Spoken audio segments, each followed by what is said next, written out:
Kumusta mga pangarap? Welcome sa page ko. Sa totoo lang, hindi ko alam kung yung nagagawa ko. Yung oral rito, pero gusto ko lang may magawa sa buhay ko. Diba? Kasi sino ba naman ang ayaw ng mga, diba? Sa panahon ngayon, naku, gutom. Kaya sabi ko, bakit hindi ko simulan dito? Diba?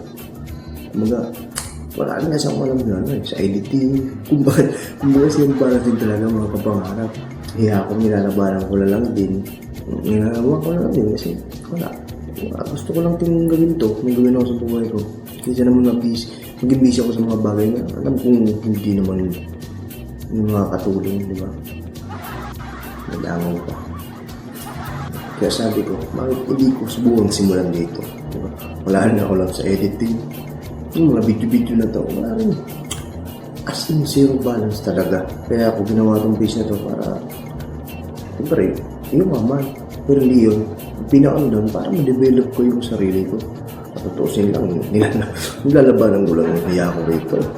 Kaya naman magsalita sa yung camera. Hindi naman ako yung artista, hindi naman yung pogi. Hindi. Kailangan mo yung buwan para ma-explore ko yung potential ng sarili ko.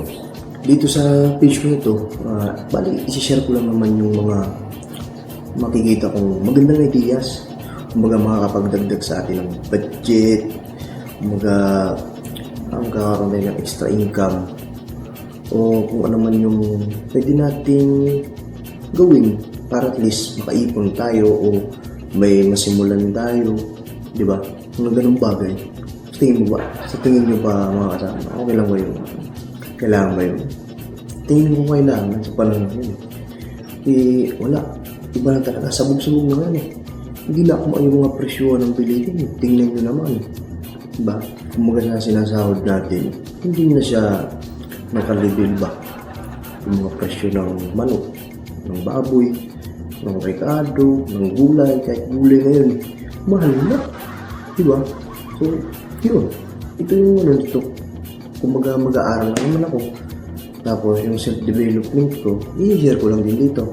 Diba? Ano matawag lang? Ito lang din kung vlogging ba yun? Diba? Hindi ko nga rin alam eh. Try lang din. Ganun.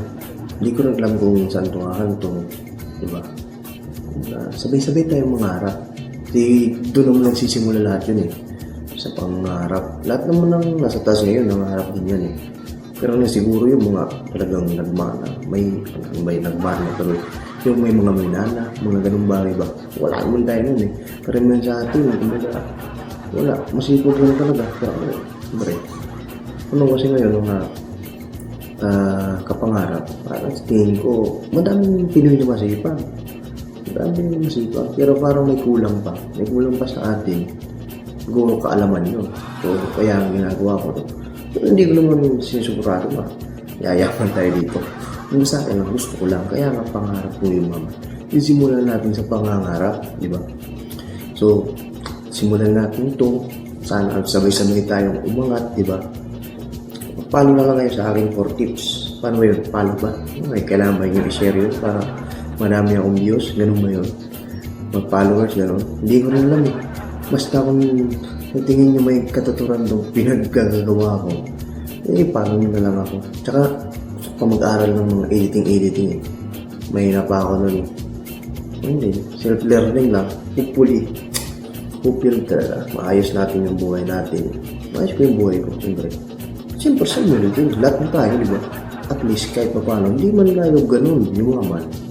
At least, kung hindi man natin mapantayan yung mga mayayaman talaga dito, yung gaya ng mga sikat talagang billionaire dito sa Pilipinas.